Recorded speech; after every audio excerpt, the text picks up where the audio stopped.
سر جان، ختم نبوت کے مقابلے میں کسی کی کوئی حیثیت نہیں ہے۔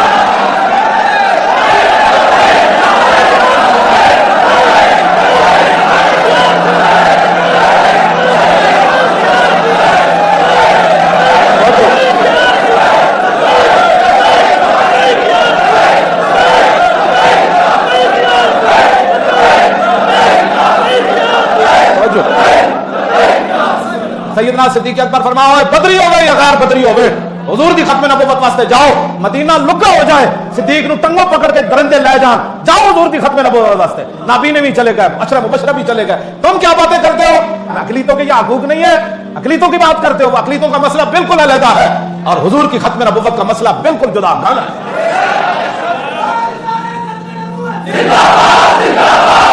توجہ جی، توجہ توجہ، یہاں وہ ہندو بھگوان داس کون تھا؟ ہندو تھا، ہم نے تو نہیں بولا اس کے بارے میں، بات وہ اور ہے، جدا گانا ہے بات۔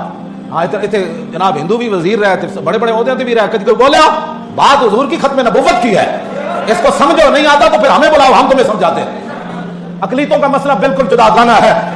کسی مسلمان کو اقلیتوں کے بارے میں کوئی تکلیف نہیں ہے، ہاں جی کوئی تکلیف نہیں ہے، اقلیت جہاں بھی کوئی کام کر رہے ہیں وہ کرے، لیکن حضور کی ختم نبوت کا منکر، حضور آ گئے، بات ختم ہو گئی کائنات۔ کیوں جی 1200 صحابہ شہید ہو گئے جنگ حضور کی ختم نبوت کی خاطر، 1200 صحابہ شہید ہو گئے، بڑے بڑے جرنیل شہید ہو گئے اور 11 بدری صحابہ شہید ہو گئے، اور حضرت عباس جب واپس آئی نا حضرت ام عمارہ جنگ یمامہ میں، تو آپ دے پوترے حضرت عباس نے پوچھا مائی جی اور سنیا جنگ یمامہ میں بہت صحابہ زخمی ہو گئے، یہ تو شہید ہوئے نا، یہ تو بیان ہی کسی نے کیتا نا۔ کیوں جی مولوی بھی تقریرا کردیا صرف حضرت حلیمہ سعدیہ دے گھر تک جاندے، اس کو کہتے ہیں ٹائم ختم ہو گیا، بات تو بڑی طویل ہے، پھر واپس بھی آتے ہیں نا، حضور حضرت حلیمہ سعدیہ کے گھر سے پھر واپس بھی تشریف لائے، پھر حضور نے اعلان نبوت بھی فرمایا، پھر رسول اللہ نے 13 سال مکے میں بھی گزارے۔ میں نے کہا اس سواری کی تو بات تو کرتا ہے جس میں حلیمہ سعدیہ والی، اس سواری کی بھی بات کرنا جس سواری پر حضور بیٹھ کر بدر میں گئے، اس سواری کی بھی بات کر۔ کیوں جی جد آ اٹھنے کی بھی بات کر، غضبہ اٹھنے کی بھی بات کر، قصبہ کی بھی بات کر، اس گھوڑے کی بھی بات کر جس گھوڑے کی گردن پر حضور نے ہاتھ پھیرا، اس گھوڑے کی بھی بات کر جو سب سے پہلے صحابی سوار ہو کر آئے تو حضور نے اس گھوڑے کی تعریف فرمائی، ان گھوڑوں کی بھی بات کرنا جو حضور خود فرماتے تھے دوڑاؤ میرے سامنے یہ گھوڑے، ان گھوڑوں کی بھی بات کرنا تو تاکہ اس لیے کہ آگے تو پھر کفر کو تکلیف ہوگی نا، اس گھوڑے کی بھی گل کرنا جس گھوڑے ہوتے رسول اللہ سوار سن تے سعد بن معاذ دا لگام پکڑے اسی بدر دی طرف گئے، اس خچر کی بھی بات کرنا غزوہ حنین کے موقع تے جب سارے صحابہ دا رخ پیچھے ہویا تے رسول اللہ تنے تنہا سفید خچر تے جا رہے سن تے حضور خود نعرہ لگا رہے سن انا النبی لا کذب انا ابن عبد المطلب، فرمایا اوے سارے حوازن والو سارا کفر تم میری تلاش میں ہو نا، میں وہ محمد عربی ہوں، آؤ اس خچر کی بھی بات کرنا۔ کیوں جی اس خچر کی بھی بات کرنا حضور جس پر سوار تھے، میٹھا میٹھا وہ جتنا بھی ہے بھائی جس کے کفر کو تکلیف نہ ہو، جس سے کفر کا جگر جو ہے وہ چھلنی ہو جائے، کلیجہ دو ٹکڑے ہو جائے، انہیں تے گردے تے دل جواب دے جان، حضور کی وہ سیرت بیان کر۔